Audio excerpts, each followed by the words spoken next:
Easy Mutt Coins provides safe Madden 22 coins, and they have the cheapest prices among all the sites. It's a trusted website. Please use my code GS to enjoy 5% off, and make sure you follow their official Twitter at EasyMutt1 for coin giveaways and more. Ladies and gentlemen, do we have quite possibly the greatest finish in MCS history?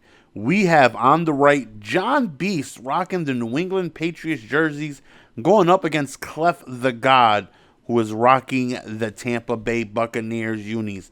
And both of these guys had a fantastic tournament to make it all the way to the finals. This is both of their opportunity to get their very first belt.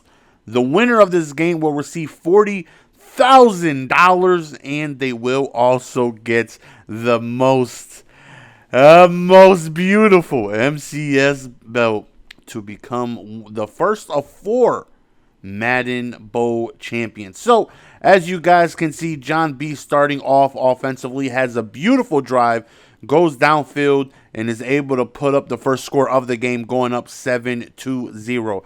Cleff the God is one of the toughest opponents to stop. His offense is very, very, very, very good.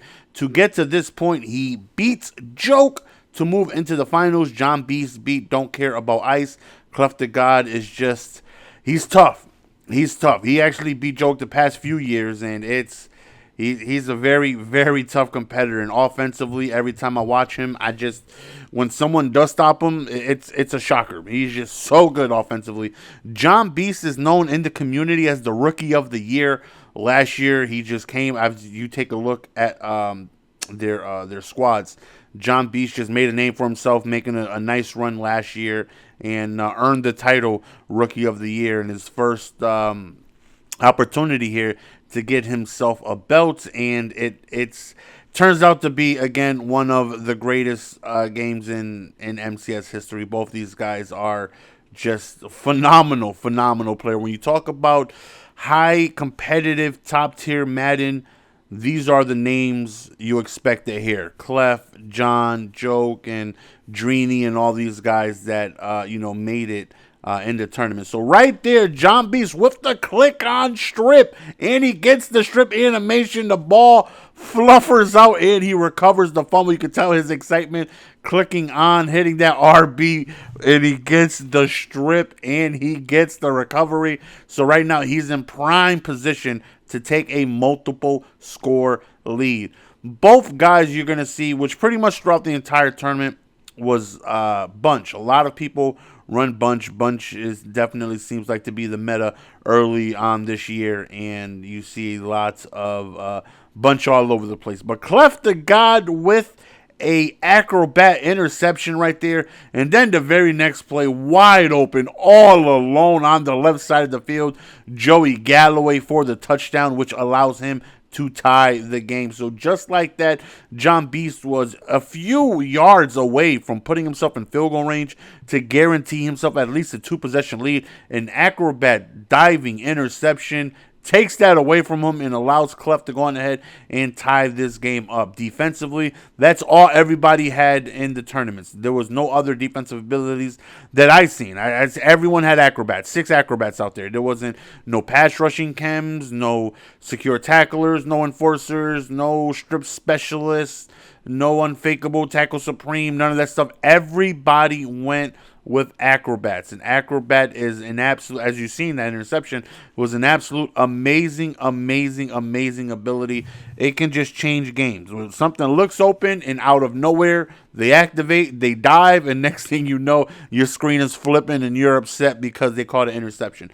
John Beast able to recover after that pick, goes up another touchdown, and after that touchdown, you've seen him kind of a little disappointed in himself because he knew the opportunity he had to go up 2 possessions. You don't want to go tit for tat with Cleff because Cleff is one of the most consistent guys in the community. You always feel like if you are forced to go tit for tat with Cleff, it's probably not going to go your way because eventually you're probably going to make a mistake and he's probably going to be okay because he just always gets the job done offensively. He just always finds a way to score almost every time he gets the ball. It's crazy. Like his offense is just so tough to deal with. Right here, he's going to go on ahead and roll out. And speaking of almost everybody running bunch, I'm pretty sure everybody in the tournament have the QB Daniel Jones, who I believe is, as of now, the best quarterback in Ultimate Team, as a beautiful strike on the right side.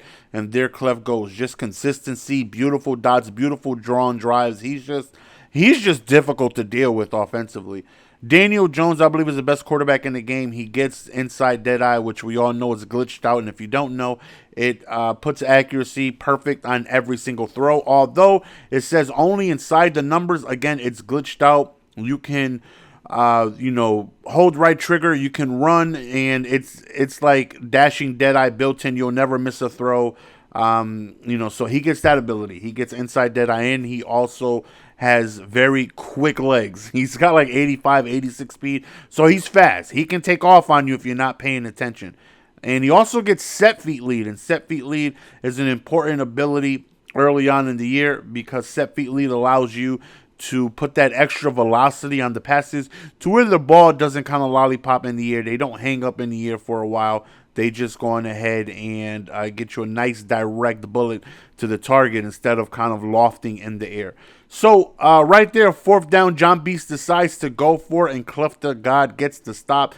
And at this point, you got to be like, okay, I understand the aggression from John Beast. Again, when you're playing someone like Cleff, you just feel like you just have to score every time you get the ball, because you know he is going to score almost every time he gets the ball. So it's like you want to keep up. Even though it's a tie game, it's like you're thinking ahead like, I got to outscore Cleff. You're not going to win by stopping him. It's just impossible. I mean, you will get a stop, maybe if you're lucky every now and then, but you have to outscore Cleff. So I understand the aggression just didn't go in his favor. Cleff ends up being held to 3, and he ends up taking the lead.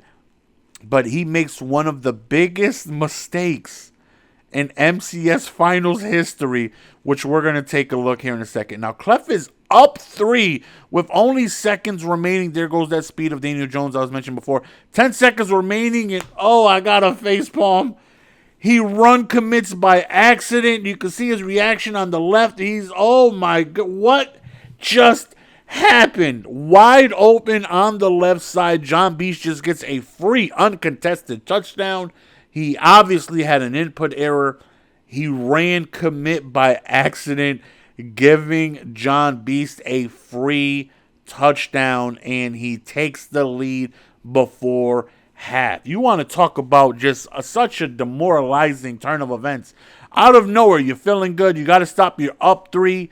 You're about to get ball at the half to potentially go up 2 scores, and then just like that, blink of an eye, snap of a finger, he ends up run committing by accident, and John Beast takes the lead. So unfortunate, but thankfully for Cleff, he gets the ball at the half, because both these guys are going tit for tat offensively. And again, not the type of game you want to be in with Cleff, just because he's so potent on offense. 2nd and 10 right here. He's going to go on ahead and just beautiful pass over there to the right side to Reggie Bush. Almost everybody had Reggie Bush with backfield mismatch. A tremendous ability that's going to go on ahead and give you better route running out of the backfield. It's now people get that and backfield master confused. There's definitely a difference between the two. Backfield mismatch gives you better route running and catching out of the backfield. Backfield master gives you more hot routes and better catching. It does not give you the better route running. Backfield master is going to have you do quicker, kind of like route tech type cuts out of the backfield. When you run a Texas, when you run an in, when you run an out, when you run a curl, whatever type of route you run, he's going to get better cuts. And backfield master does not provide that. But as you can see, Cleff is driving downfield. Probably a mistake, not the best play right there. 4th and 7, he decides to go for it. He's going to roll out right here, and he's going to get stopped. And John Beast with another opportunity to potentially go up multiple scores. You can take a look at Cleff on the left. It's a little frustrated right there, and John Beast again has the potential to maybe put this game away with a lengthy drive, and if he comes away with 6. 3 here is definitely very helpful to him. because that puts him up a full 7 where Cleff would need to score to tie the game, whereas now obviously he's only up 4. A score from Cleff gives him the lead. So in this situation, I'm thinking myself personally just get in field goal range. I don't want to be too aggressive. Wide open, unfortunately, is beyond the line of scrimmage, and definitely unfortunate for John Beast, as you can see his frustrations right there. I'm just trying to get in field goal range in my situation. If I'm in this situation here, I'll try and worry about 6 soon, but first, right here, perfect, boom, I got 3. Now I start worrying about the touchdown, try and get 6. So fourth quarter, these are 5-minute quarters here, and as you can tell, this is played on next gen. So John Beast keeping the ball on the ground, playing a little passive the first few downs. Third down, beautiful defense by Cleff. He takes away the running back out route, and John Beast is forced to throw the ball away. So big defensive stance right there by John Beast. We know Cleff the God can score with the best of them. So right now, John Beast isn't as confident as he was probably after that first down when he got in field goal range. So Cleff the God with an opportunity to tie the game, and John Beast has the tough challenge of anytime your defense is facing Cleff, it's a tough challenge to try and get a stop. So we'll see if he's going to be successful this drive for a game-tying drive. So right here, you can pretty much factor that it's 4 down territories from here. I'm sure he's not going to want to settle for 3 at all. He's going to want to go on ahead and go for the tie. So very popular plays that you're going to see throughout this entire tournament. Delay fades and running back out routes, and you see Cleff just going to those. They demand a lot of attention.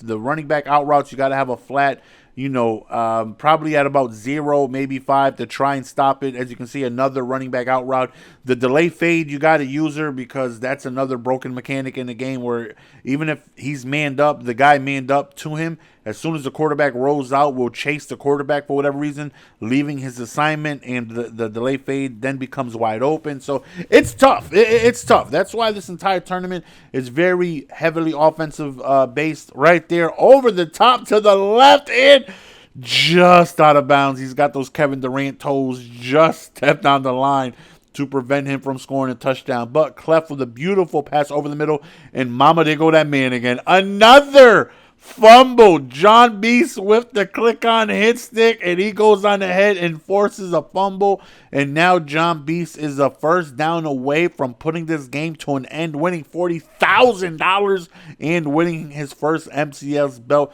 Let me go on ahead and mention, my boy John Beast is from Connecticut, and I'm born and raised from Connecticut as well. Connecticut just breeds champions. Or do they? We're about to find out. So, second down, he's going to go on ahead and call a passing play. Beautiful pocket presence right there. He baits in the sense zone, just kind of swirls around the lineman, take off, and then right here, beautiful. Wait for it. Beautiful user play by Cleff the God. He's shocked. He gets the pick. John Beast can't believe it. John Beast hit the wrong button. As soon as it happened, he's just in frustration. He said he meant to hit Y. He had Y on the left side of the field the entire time, and he hits the wrong button. So 2 mistakes could be very costly. Cleff before halftime run committing by accident, and then John Beast accidentally hitting the wrong button. He meant to pass it to Y. Turns out Cleff with the user pick was, I believe that was Montez Sweat too.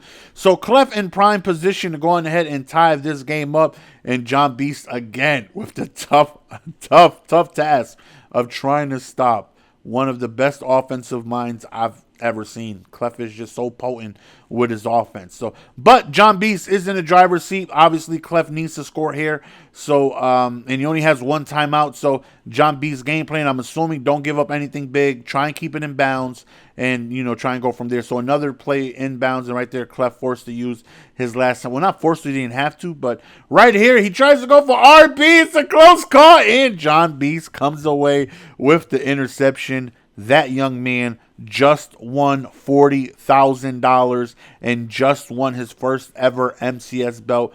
Congratulations to all the competitors. Congratulations to John Beast for shocking the world. How many people had John Beast running through this tournament with some of the biggest names in the Madden community? Congratulations to John Beast. Hopefully you guys enjoyed this video. Until next time, peace!